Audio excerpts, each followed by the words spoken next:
falar com o único e verdadeiro Deus? Nosso Deus, Pai Celestial, nós te glorificamos por mais uma oportunidade que o Senhor nos concede, ó Deus, e aqui estarmos, ó Deus, envoltos, ó Deus, no desejo de conhecer a Tua palavra, a Tua verdade, porque Tu és o caminho, a verdade e a vida, e se nós, ó Deus, não conhecermos o Senhor, nós erraremos o caminho, e, ó Deus, a nossa eternidade será de tormento, pois cremos na Tua palavra, Senhor. Então, ó Deus, nos esclarece o caminho que devemos andar, para que em todo tempo possamos glorificar o Teu nome e escapar da condenação vindoura, porque é certo que o juiz de toda a terra certamente fará justiça. Ajuda-nos nesta manhã com a porção que o Senhor preparou. Dá-nos graça, entendimento, compreensão, para que o Teu nome santo seja glorificado, ó Deus, e nós mesmos venhamos a escapar do mal e triunfar para glorificar o Teu santo nome. Assim nos dá a graça nesta manhã, em nome de Jesus. Amém. Nós temos um estudo na nossa sequência. Inclusive esse estudo esteve participando de um site aí muito famoso. Ele esteve lá nos primeiros lugares durante um bom tempo. Viram esse estudo, mudaram o nome dele, o título dele, que é Tempo da Graça, que eu coloquei.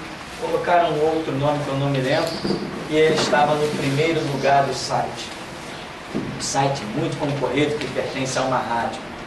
Aí depois mudaram o nome de novo e jogaram ele de novo para frente. E assim ficou esse site lá um bom tempo. Porque na verdade aqui tem algumas coisas que desmentem muitas denominações e eles têm também uma segunda intenção. Então, tempo da graça é o tempo que nós vivemos. O que é graça? Graça, biblicamente e até pelo dicionário. Por que eu falo biblicamente e até pelo dicionário? Porque muitas coisas que são definidas no dicionário secular da língua portuguesa não é a mesma interpretação dentro do contexto bíblico. Então, como nós sempre dizemos, né?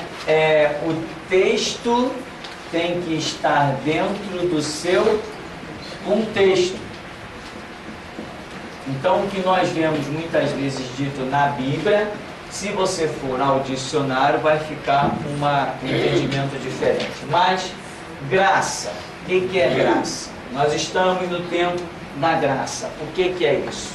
Existiu o tempo da lei, uma grande dispensação chamada lei, que a Bíblia diz que durou até João. Daí veio o tempo da graça. A Bíblia diz: graça e verdade vieram por meio de Jesus Cristo. Qual a diferença da lei para a graça? Na lei, a lei pede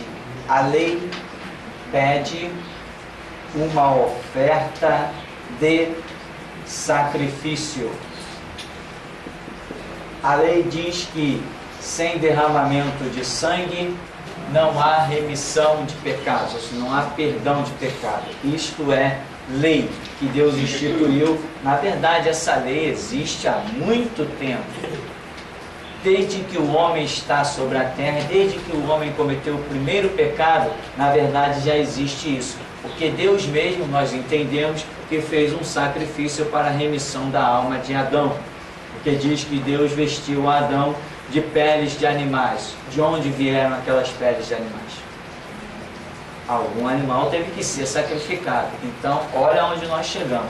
O próprio Deus ofereceu sacrifício para a remissão da alma de Adão. Porque Adão mesmo, sendo pecador, digno de morte, ele mesmo não poderia oferecer sacrifício por si mesmo.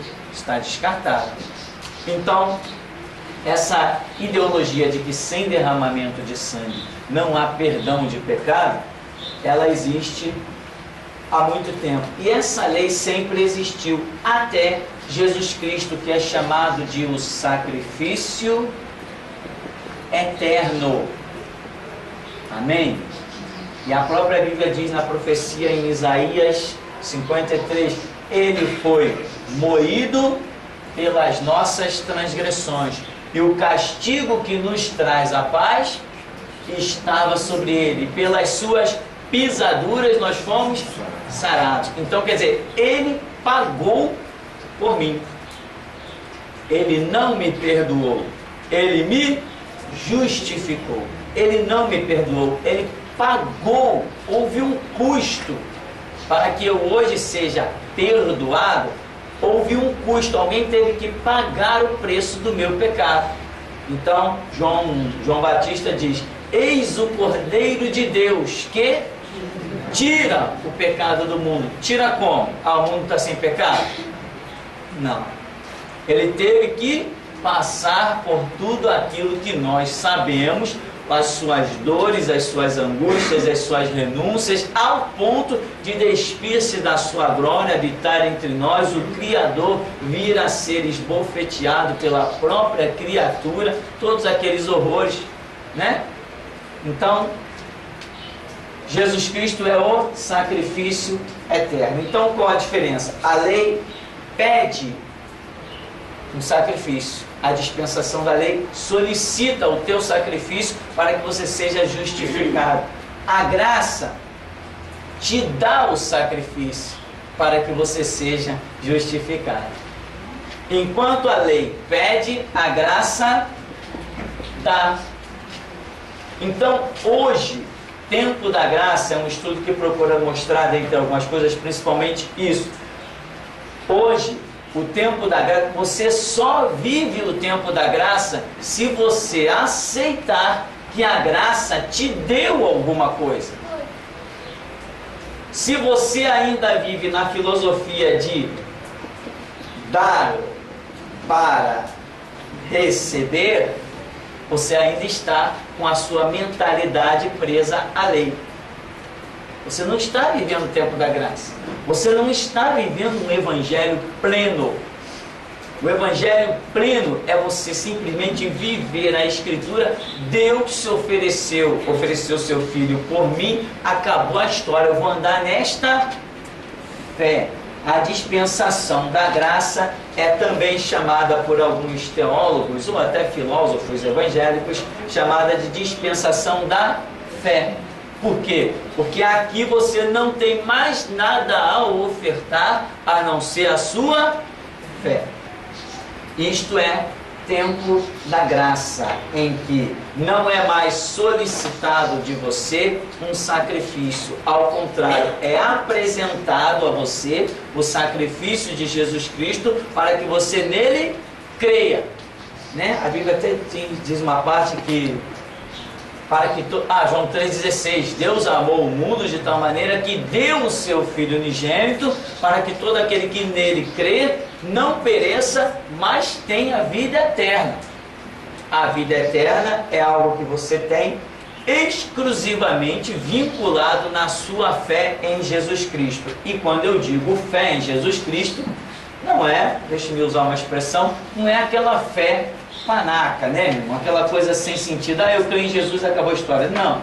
Crer em Jesus significa andar segundo a sua palavra. Pois ele disse: aquele que tem os meus mandamentos e os guarda, esse é o que me ama. E o que me ama será amado do meu Pai. Eu também o amarei e me manifestarei a ele. A quem? Aquele que tem os meus mandamentos e os guarda. Então não é, eu creio em Jesus, eu sou salvo. Não.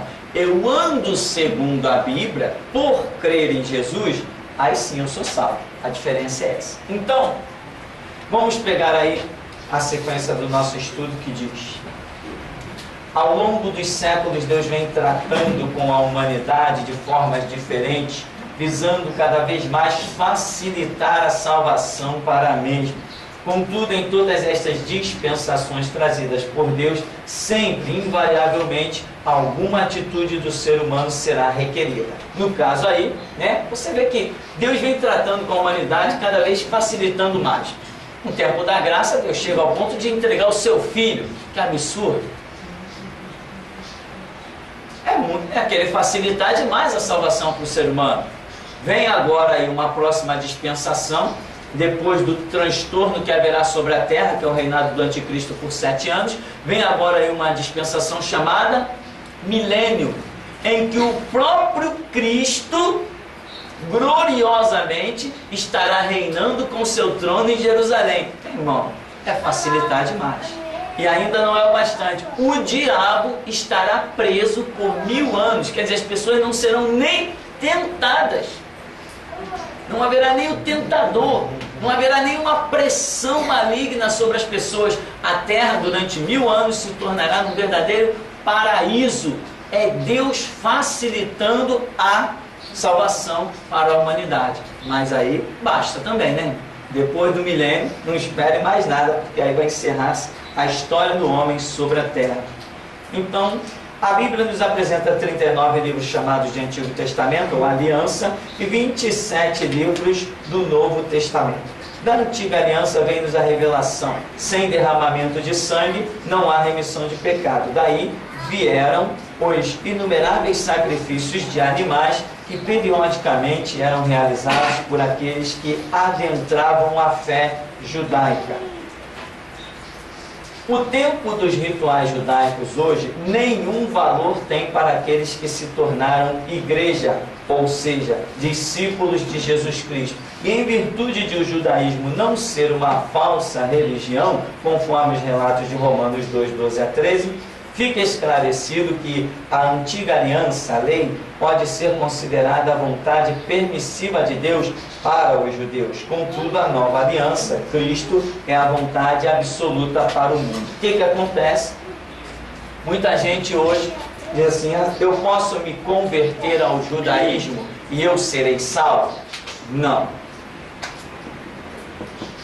Não, se você conhece Jesus Cristo. Não. Se você conhece Jesus Cristo, não adianta buscar nenhum outro caminho, porque o Filho de Deus não pode ser rejeitado. Rejeitou Jesus, conheceu Jesus e rejeitou, escolheu uma ideologia diferente, uma filosofia diferente. Pode rodar o mundo, pode ir para o budismo, para o Seichu Noé, pode ir para o judaísmo, pode ir para onde for. Cada passo que você der está a caminho do inferno, porque rejeitar o sacrifício do unigênito de Deus não tem jeito. Porque Jesus falou: se alguém não crê em mim, eu não condeno, mas as minhas palavras o condenarão. O Filho de Deus não pode ser rejeitado. É um absurdo. Uma pessoa conhecer Jesus, rejeitar e Deus salvá-la por outro caminho. Não. Esse não é o Deus que eu conheço, nem é a Bíblia que eu prego. Então, a partir do momento que teve um choque com Jesus, acabou. Jesus Cristo é o caminho, a verdade e a vida. Mas o judaísmo não é um falso conceito. Ele é apenas uma aliança que foi substituída. Então, nós encontramos verdades ainda no judaísmo, encontramos verdades tremendas. Mas em virtude de Cristo já ter se manifestado, o judaísmo deixa de ser uma religião absoluta. O cristianismo, o tempo da graça, toma essa posição. Tanto que nós temos Antigo Testamento e temos Novo Testamento. Ora, se eu tenho 2 testamentos, qual que vale? É o último? É o mais recente? Isso aí não resta a mínima dúvida. E é o Antigo Testamento criado por Deus e o Novo Testamento criado por Deus. Então, o Novo Testamento substitui o Antigo. Mas os judeus que não creram e permaneceram na lei, Paulo diz, que aqueles que sob a lei pecarem, sob a lei perecerão. Ou seja, Paulo, na sua visão, nos dá a entender que se alguém está vivendo o judaísmo sem conhecer Jesus Cristo, sem conhecer, esse alguém andando segundo a lei, Paulo entende que esse alguém alcançará a sua salvação, uma vez que ele não conhece Jesus Cristo. Por quê? Porque no judaísmo não existem mentiras, não existem blasfêmias, não existem aberrações, Não existe adoração de imagem de escultura, não existe invocação dos mortos, ao contrário, o judaísmo condena tudo isso. Se você for aos 10 mandamentos, não fará para ti imagem de esculturas, não deixarás que o teu filho passe pelo fogo, diz Deuteronômio, não invocarás os espíritos dos mortos. Isaías chega a zombar, né? Isaías 8,19, parece a favor dos vivos, interrogar-se aos mortos. Então o Antigo Testamento zomba das religiões pagãs. Só que o Antigo Testamento ele é acrescido, ele é finalizado com a manifestação de Cristo, que substitui os sacrifícios da lei que eram solicitados, e Jesus vem e se torna o sacrifício eterno. Então, um judeu pode ser salvo?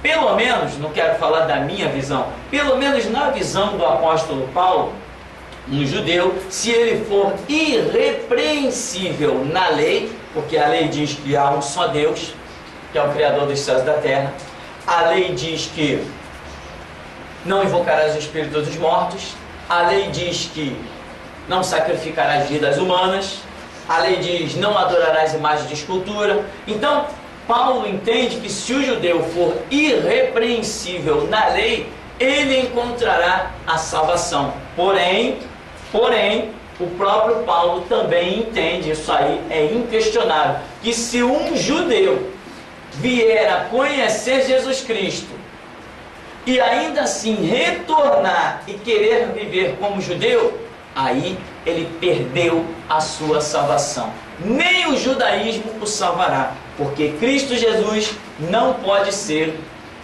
rejeitado. Isso aqui é uma coisa muito impressionante, né? Tem gente achando que todo judeu vai ser salvo. Não, se o judeu for irrepreensível na lei, a lei é poderosa. Jesus, quando veio ao mundo, na tentação do diabo, lá em Mateus 4, ele usou 3 passagens bíblicas da lei, dizendo, ao Senhor teu Deus adorarás, não tentarás o Senhor teu Deus, e não só de pão viverá o homem. São 3 relatos da lei, e com esses 3 relatos ele venceu o diabo. Então a lei tem palavras poderosas, a lei mostra salvação, sim, pessoas foram salvas vivendo a lei, sim. Agora, Cristo ainda não era manifesto, agora é diferente. Não adianta eu ser bonzinho, ou seja lá o que for, ou ter a melhor religião, a melhor ideologia. Se eu me deparar com Jesus Cristo, eu tenho que me curvar a Ele. Porque todo joelho se dobrará e toda língua confessará que Jesus Cristo é o único Senhor. Então, no retorno aqui, diz: podemos com clareza bíblica ver a quebra, cumprimento da antiga aliança e a instituição da nova. Na antiga aliança era pedido o sacrifício de um cordeiro para que o perdão do pecado fosse realizado. Cada um receberia o seu perdão pessoal mediante a sua própria oferta. Contudo, em João 29, João Batista aponta para Cristo e diz: eis o Cordeiro de Deus que tira o pecado do mundo. Entenda bem que o relato abrange aos confins da terra. Ele tira o pecado do mundo. Aquilo que Deus nunca permitiu o ser humano algum realizar, agora Ele mesmo realizará pela humanidade, ou seja, o sacrifício de um ser humano. E não esqueça do que é dito: Ele é o Cordeiro de Deus, ou seja, é o próprio Deus quem oferece a oferta de sacrifício eterno. Quer dizer, aquilo que homem nenhum poderia fazer, realizar, o próprio Deus realiza. Porque a Bíblia diz que todos pecaram. Como é que pode um pecador oferecer sacrifício por outro pecador, se ele mesmo já está manchado, se ele mesmo já está eliminado, se ele mesmo já está separado de Deus pelo seu próprio pecado? Então Deus precisava fazer alguma coisa. Já que todos pecaram, Ele olhou e na sua soberania viu que todos pecaram. Ele vai e ele diz: só resta um para oferecer sacrifício, sou eu mesmo. E fez isso. Por isso Jesus diz: Deus amou o mundo de tal maneira. Esse tal maneira é uma expressão que não se pode definir. Você não tem como medir. Numa escala de 0 a 10, já ficou para trás, vai além. Numa escala de 0 a 1000, já ficou para... Por tal maneira aí, é algo indefinido. Ninguém pode supor o quanto Deus amou o mundo. Aqui também tem... Eu quero ainda falar nesse parágrafo, comentar um detalhe, né?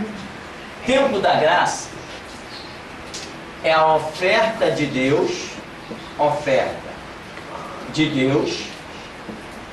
para o homem. Isto é tempo da graça. Oferta de Deus para o homem. Deus amou o mundo de tal maneira e deu seu Filho unigênito para que todo que nele crê não pereça, mas tenha vida eterna. Isto é tempo da graça. E às vezes parece tão fácil, entre aspas assim, tão moleza, que muitas pessoas não aceitam essa facilidade. Não, mas eu cometi um aborto, caramba, eu até estuprei, eu já assassinei, e agora simplesmente eu aceito o sacrifício de Cristo e pronto, está tudo resolvido. A Bíblia diz: se confessarmos os nossos pecados. A Bíblia não diz qual pecado. Ela diz: se confessarmos os nossos pecados, Ele é fiel e justo para nos perdoar os pecados e ainda nos purificar de toda a injustiça. Ou seja, eu entendo por essa palavra, eu entendo que todo pecado traz uma maldição, dá uma permissão ao diabo no reino espiritual para que ele atue na vida da pessoa e até nos descendentes. Mas quando o apóstolo João escreve dizendo que ele também nos perdoará, nos purificará de toda a injustiça, eu entendo que o perdão de Cristo, uma vez que a nossa vida corresponda aos mandamentos dele, ele também quebra as nossas maldições. Então, tempo da graça é a oferta de Deus para o homem, não interessando qual pecado o homem tenha cometido. Agora, se o homem acha assim, não, isso está muito fácil, eu tenho que me sacrificar um pouco mais, aí vão começar as heresias. Não, eu tenho que participar pelo menos, quer dizer, o mês tem 4 sexta-feira, eu tenho que pelo menos ir a 2 sexta-feira de vigília. Aí começa o autossacrifício, a autossatisfação. Ele não está crendo no sacrifício de Cristo. Jesus Cristo nunca criou vigília, né? Não diz que ele fez cultos na madrugada, e nem diz que ele organizou igreja no alto de monte. Aí não, eu tenho que ir 2 sexta-feira, eu tenho que fazer a vigília, eu tenho que pelo menos uma vez na semana subir ao monte. Coitado dos moradores de Brasília, né? Lá não tem monte, né? Os crentes de lá são muito fracos, não tem monte lá, coitado, não tem monte para subir, fazer o quê? Então, começam as regras que são, na verdade, heresias, porque estão indo de confronto à oferta voluntária de Deus. Você não está aceitando o que Deus está te dando, você está querendo se auto-justificar. Sem contar, né? Jejum. A semana tem 7 dias, então pelo menos um dia aí eu tenho que jejuar bastante, ficar sem comer o dia todinho, porque ele não está crendo na graça. Isso não é graça. Ele está crendo no auto-sacrifício dele, na sua autoflagelação. Isso não é graça. Graça é eu aceitar que eu recebi de Deus alguma coisa e que eu não tenho que retribuir, a não ser a fé, é crer naquele presente. Jesus Cristo é o presente de Deus para a humanidade. Então aqui você vê, é por isso que aquela rádio que tem um site colocou isso lá, porque tem detalhes que certamente agradou a eles para derrotar as igrejas que hoje estão dizendo assim: você tem que dar para Deus te devolver. Sim, misericórdia. Alguns anos atrás tinha essa Babilônia chamada Universal. Ela fazia o seguinte: você quer ter um emprego de quanto? Para ganhar quanto? Aí a pessoa, eu queria ter um emprego para ganhar R$1.000. Então você tem que dar o dízimo de R$1.000. Aí Deus vai te honrar e você vai ter um emprego que te dê R$1.000. Você quer ganhar 10 mil? Então dê o dízimo de 10 mil. Não tem nada a ver com graça, não tem nada a ver com direção de Deus. E como se não bastasse, tem um camarada aí bem conhecido, né? Quem viu ele falar essas coisas aí? Ninguém viu? Ah, você viu? Como é que ele falou? Me lembra aí. Ele falou que a pessoa estava desempregada, aí ela dava oferta, e Deus ia mesmo desempregado, estava pedindo dinheiro para uma casa própria, quem queria uma casa própria, que eu ofertasse uma quantia, e Deus ia dar a casa própria, Pois é. desempregado ele ia ser restituído. Quer dizer, tu está desempregado, tu está em necessidade, vamos dizer, está desempregado, então tu dá uma oferta e a tua oferta da tua situação, quer dizer, se a pessoa já está desempregada, já está numa dificuldade, ainda tem que ser, faz o quê? Pede emprestado, né, irmão? Pede emprestado e dá oferta. Então é o que eles passam para a pessoa. Não, Deus vai me honrar. E o que tem de gente por causa dessas ideologias endividado, né? Que nem alguns ligaram para cá há algum tempo: pastor, eu estou dormindo no chão, os vizinhos estão sustentando a minha filha com leite. Por quê? Eu dei tudo, eu vendi até minha cama. Deu tudo, qual é o resultado de quem dá tudo? Quem está sem nada. Mas eles estão com bastante coisa, né? Televisão que está aí, ó, arrebentando, pagando milhões a pessoas católicas e espíritas, com contratos milionários. Quanto ganha o Gugu, hein? 3 milhões. 3 milhões. Você sabe contar esse dinheiro?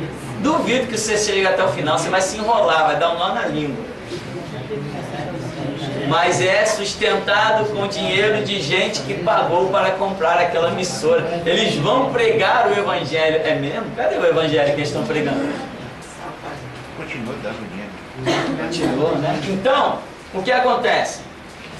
Essa ideologia que antes estava só nessas Babilônias, mundial, graça, universal, agora pastores de Assembleia de Deus estão aí na televisão com a mesma ideologia. E ele ainda falou coisa mais específica: dê o dízimo do que você quer ganhar. Eu falei, ué, copiou dos irmãos dele, dos caídos. Irmão, isto aqui não tem nada a ver com o tempo da graça. Graça é você crer no sacrifício de Cristo e buscar a direção de Deus para a sua vida. Graça diz o seguinte: buscai, pois, em primeiro lugar o reino de Deus e a sua justiça, e as demais coisas serão acrescentadas. Isto aqui é graça. Se você está desesperado atrás de ouro e prata, você ainda não está vivendo o Espírito da graça. O Espírito da graça nos mostra que não fica desamparado o justo, nem a sua descendência mendigar o pão. O Espírito da graça mostra que Jesus Cristo não abandona seus servos. Não tem motivo para desespero. Está em dificuldade? Espera que alguém vai bater na porta. Não sai atrás de ninguém. Espera que alguém vai bater na porta. Pode esperar. Pode esperar. Não tem essa. O Espírito da graça supre, né? Jesus Cristo falou assim: digno é o meu obreiro do seu salário. Digno é o obreiro do seu salário. Você trabalha para Jesus Cristo? Então é responsabilidade dele te sustentar. Não é assim que funciona? Quando nós trabalhamos para alguma empresa, essa empresa não tem a obrigação de nos dar um salário. Essa é a ideologia. Então, se Jesus Cristo usou essa expressão, digno ao obreiro do seu salário, significa que ele vai nos acrescentar aquilo que nós temos necessidade. Então, se você tem outra ideologia, não está orando, não está lendo, você vai acabar sendo enganado. E quantas pessoas eu vi sair de igrejas sérias e ir para esses lugares. E depois ainda tem coragem de dizer para mim, não, eu fiz a corrente tal e eu prosperei. Eu falei, é mesmo? Cadê a sua prosperidade? Não, eu consegui isso, aquilo outro. Eu falei, até os servos do diabo têm isso. Tem pessoas que chegam ao absurdo de mostrar bens materiais e querer igualar isso aqui a Deus. Meu irmão, não cometa esta blasfêmia. Não ouse comparar Deus a bens materiais. Bem material, meu irmão, se você quiser, você sai por aí de camelô, você trabalha, você investe, você sei lá o que, você ganha dinheiro, você vira até empresário. Vira. É só você descobrir a fórmula e trabalhar. Olha, eu conheço um bocado de camelô riquíssimo. Você vê o camarada naquela banquinha ali vendendo chinelo de couro. Aí vai conversar com ele. Ele tem mais 20 barracas espalhadas em todo o Rio de Janeiro. O camarada é um empresário. Quando ele sai dali, que ele vai no estacionamento buscar o carro dele, fica todo mundo admirado. Mas aquele cara tem... ele tem a inteligência, ele organizou, ele tem a fonte do couro, ele conhece as costureiras, ele praticamente só entrou com a ideia, mas montou uma baita de uma empresa, onde ele tem ali 20 funcionários, tem supervisores, tem um monte de gente, e ninguém diz que aquele camarada tem o dinheiro que tem. E não tem Deus. Está nem aí para a religião dele é o dinheiro.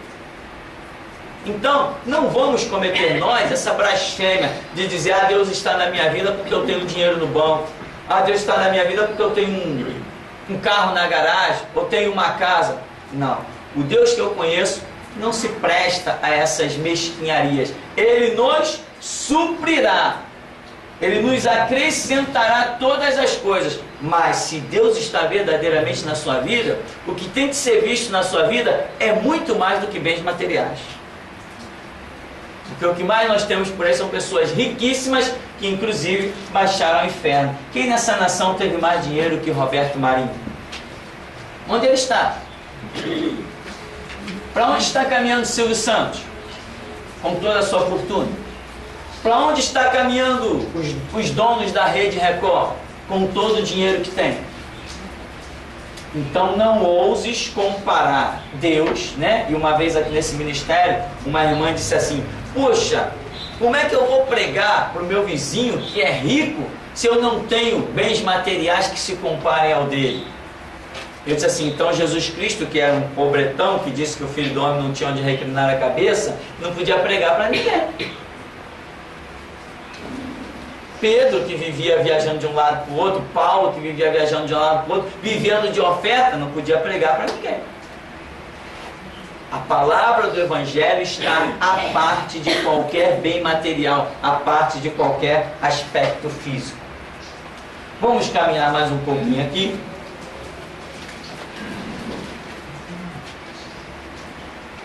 Diz, conforme os fatos inquestionáveis, fica instituído o tão comentado tempo da graça, ou seja, favor imerecido de Deus para com os homens, onde o apóstolo Paulo deixa a sua contribuição gloriosa para que nosso entendimento não vacile, lá em Romanos 3, 21 a 26. E ainda em Romanos 6, 23. O mesmo mostra seu entendimento quando afirma ser Cristo o dom gratuito de Deus.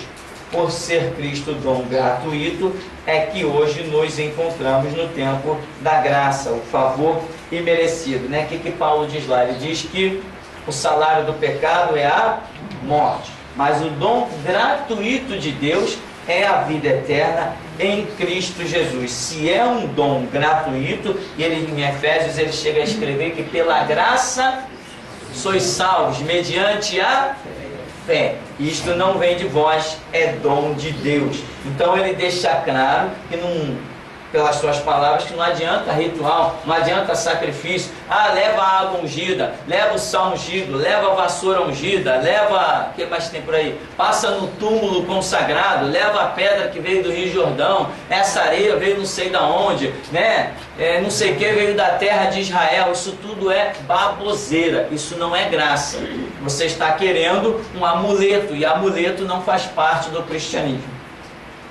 Veremos ainda com toda clareza nas palavras do Senhor Jesus que toda a lei precisaria ser cumprida antes de sua abolição, pois a mesma também, como instituição divina, jamais poderia ser desconsiderada, a menos que fosse cabalmente cumprida. Em Mateus 5,17, o Senhor Jesus, ao declarar ter vindo para cumprir a lei, deixa evidente que o apóstolo compreendeu o tempo da graça em sua pessoa. E mais uma vez ratificamos a declaração de João 29, que Cristo seria o grande sacrifício que encerraria todos os rituais judaicos, né? Em Romanos 10,4 diz que Jesus Cristo é a justiça nossa. Jesus Cristo foi feito justiça nossa. Ou seja, o que nós vemos no ensino de Jesus lá em Mateus, que ele diz assim, nem um jota ou um tio da lei passará sem que tudo seja cumprido. Então, a lei precisava ser cumprida. E a lei foi cumprida? Foi. A lei pedia um sacrifício. Jesus Cristo é o sacrifício eterno, o Cordeiro de Deus que tira o pecado do mundo. E Hebreus diz que ele é o eterno sumo sacerdote, que pelo seu próprio sacrifício adentrou a presença de Deus e por nós pecadores intercede. Em Mateus 26, 28, Marcos 14, 24, Lucas 22, 20, Jesus demonstra ser o mediador de uma nova aliança no seu próprio sangue, né? Leitura indispensável, você vê aí em Hebreus 9, 12 e 13. Uma vez compreendido a instituição do tempo da graça, passaremos a demonstrar nesta nova aliança com a parte cabível ao homem, uma vez que já não resta mais sacrifício algum a ser feito. Uma vez que todo sacrifício já tenha sido realizado, e sabendo que nenhum de nós nasce predestinado a nada, temos afinal de contas que descobrir qual parte nos cabe nesta nova aliança. Pois se estamos falando de aliança, isto quer dizer que duas partes estão em questão, pois normalmente uma aliança tem que envolver no mínimo dois aspectos, ou ainda dois interesses. Deus fez uma aliança com o homem. Esta aliança é chamada tempo da graça, na pessoa, no sacrifício do Senhor Jesus. Só que Deus não parou para dizer ao homem assim, vem cá, vamos fazer uma aliança. Eu vou dar o meu filho. E vocês, seres humanos, o que vocês têm a me oferecer? Esse é o que nós chamamos de aliança, tipo assim, unilateral. Por quê? Porque Deus já determinou como ela vai ser. Ou seja, Deus vai dar o seu filho e vai exigir do homem apenas a fé, ou o crer no sacrifício do seu filho. Eu já vi muita gente criticando isso. Diz assim, mas o camarada mata, rouba, estupra, faz horrores, sacrifica crianças nos terreiros de macumba, depois diz que se converteu e acabou. Acabou. Acabou e acabou mesmo. É exatamente assim que é o cristianismo. É exatamente assim que é a religião que nós seguimos. Jesus Cristo tem um sangue tão poderoso que ele pode simplesmente, uma vez que a pessoa corresponda ao seu sacrifício, crendo, ele apaga os nossos pecados. E a Bíblia diz, dos vossos pecados não me lembrarei mais, lançarei nas profundezas do mar. Quer dizer, Deus escolheu geograficamente o lugar mais obscuro, porque existem lugares no oceano que nunca o ser humano chegou perto deles, e Deus usa isso para determinar o quanto ele vai estar ocultando os nossos pecados, acabando com eles.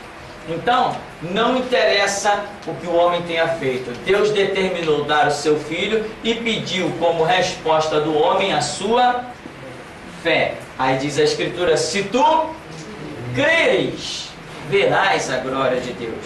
não é se tu te sacrificar, não é se você subir o monte, não é se você ficar 50 vigílias acordados, não é se você jejuar, se tu creres.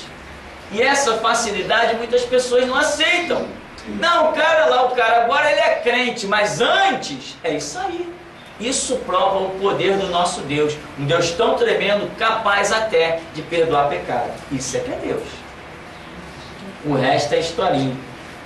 Bom, aí nós temos algumas passagens bíblicas, em Efésios 2,8, que fica evidenciado a parte que nos cabe, né? Pois está dito, pela graça, favor imerecido de Deus, no sacrifício de Cristo somos salvos. Contudo, revela, mediante a fé. Isto quer dizer que a minha fé deve estar direcionada ao favor que Deus, por mim, instituiu na pessoa e sacrifício de Cristo. E ainda está escrito que isso não vem de nós, ou seja, jamais teríamos como providenciar-nos um veículo de salvação tão poderoso e eficaz. Nada que o homem viesse a imaginar, ele poderia conseguir fazer-se livrar da condenação vindoura. Então diz em Romanos 5, Paulo mais uma vez evidencia que a nossa atitude de fé nos permite adentrar a nova aliança, para enfim desfrutarmos do tempo da graça, onde também deixa evidenciado que somos justificados mediante a fé. Então, se é mediante a fé, não é mediante a amuletos, não é o sal ungido, não é a rosa ungida, não é a vassoura ungida, não é sei lá o que, o pão de Santo Antônio, não é a imagem de escultura que veio de Portugal, não é a procissão, não é nada disso, é fé. E o que é fé? Ora, a fé é o firme fundamento das coisas que se esperem, a prova dos fatos que não se veem. Diz Romanos o quê? Diz Hebreus o quê? Hebreus o quê?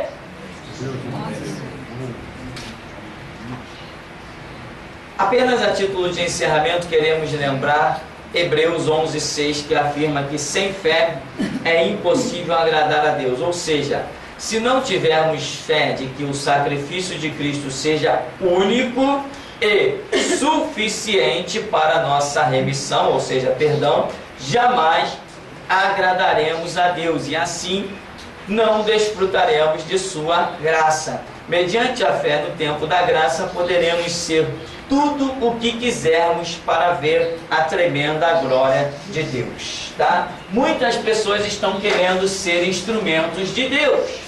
Isto é admirável, e eu já vi muita gente, inclusive me convidaram, olha, na quinta-feira ou na terça-feira nós vamos subir o monte, você não quer ir conosco? Eu falei, não, que hora? É 11 horas da noite, vamos passar a noite? Não, essa hora eu estou dormindo. Então o que acontece? Se nós quisermos ser alguma coisa diante de Deus, nós temos que aceitar algo que Deus não abre mão quando Ele institui. A regra de Deus. Não adianta eu criar a minha própria regra. Eu vou me sacrificar, eu vou me molestar, eu vou virar um hindu me arrancando sangue. Nada vai me justificar, porque a regra que Deus escolheu para me justificar se chama graça. É o sacrifício do seu filho. Mas também, eu sempre digo, né, se alguém crê nesse sacrifício, descruza os braços, né? Sacrifício tão tremendo. Ai, Jesus, muito obrigado, isso é tão bom. Lá vou eu todo dia. Ai, Jesus, muito obrigado, eu não faço nada, eu não me mexo para nada. Eu conheço Jesus, mas eu não estou nem aí para o resto do mundo. Não faço nada, nem digo assim, Senhor, o que eu posso fazer? Trabalha, né? A Bíblia diz, trabalhar enquanto é dia, porque a noite cedo vem. Então, Hebreus 11:6 diz que sem fé é impossível agradar. A Bíblia não está dizendo sem sacrifício é impossível agradar a Deus. Está dizendo que sem fé. Por quê? Porque o sacrifício já foi dado e Deus não aceita outro. Nem o sacrifício de Jesus Cristo precisa de complemento. Ele é completo. Quando Jesus Cristo estava lá na cruz, ele disse, Pai, está consumado. Ou seja, essa expressão que os negociantes usavam naquela época, ou seja, está tudo pago. Está tudo pago. Pai, está consumado. consumei a obra que me deste a fazer. Nas tuas mãos eu entrego meu espírito. Se eu tentar adicionar uma ação minha, seja ela qual for, ao sacrifício de Cristo, meu entendimento não está sendo real. Eu não tenho mais nada para acrescentar ali. A Bíblia diz que está sendo requisitada a minha fé e não o meu sacrifício. A Bíblia diz que está sendo requisitado em todo o tempo: se tu creres, verás a glória de Deus. Sem fé é impossível agradar a Deus. O meu justo viverá da fé, e se ele recuar, minha alma não tem prazer nele. Deus faz sempre alusão à fé. E o que é fé? É você crer em algo que te foi ofertado. Não é você querer também ofertar. O sacrifício de Cristo está completo e não precisa ser adicionado. Este tempo da graça é também conhecido como dispensação da fé, pois o Senhor Jesus deixou claro que se tu creres, verás a glória de Deus, em João 11:40. Enfim, a parte de Deus está consumada. Agora resta nos fazer a nossa parte. Lembra-te que fé é a ação do seu livre-arbítrio. Portanto, creia e tu verás a glória de Deus. Amém? Então, assim nos encerramos, lembrando apenas isso, que fé é a ação do seu livre-arbítrio. Você determina crer ou não. Claro que para que você creia é necessário haver um entendimento, é necessário haver uma compreensão, e é por isso que nós estamos aqui nesta manhã. É por isso que nós incentivamos você a orar e ler a Bíblia, para que você tenha entendimento. Às vezes em uma simples, vamos assim dizer, pregação, ali Deus está operando no entendimento, o Espírito Santo está falando de maneira que a pessoa, que o ouvinte, possa compreender. E esta compreensão que ele lança na mente da pessoa vai gerar a fé, porque ele gerou o entendimento, a pessoa tem condições de ter uma ação. Essa atitude da pessoa, fundamentada num entendimento espiritual, se chama fé. Então, quando alguém anuncia que Jesus Cristo é o Senhor, Jesus Cristo é o Senhor, e o Espírito Santo trabalha na vida de alguém, no ser de alguém, se esse entendimento chegou, acabou. Em nenhum caminho, nem em judaísmo, a pessoa encontrará mais resposta de nada, nem muito menos salvação. A partir do momento que o Espírito Santo deu um simples toque, ele disse que Jesus Cristo é o único Senhor. Veio o entendimento, vem a exigência da fé. E sem fé é impossível agradar a Deus. Vamos dar um tempinho em nome de Jesus e a gente volta já.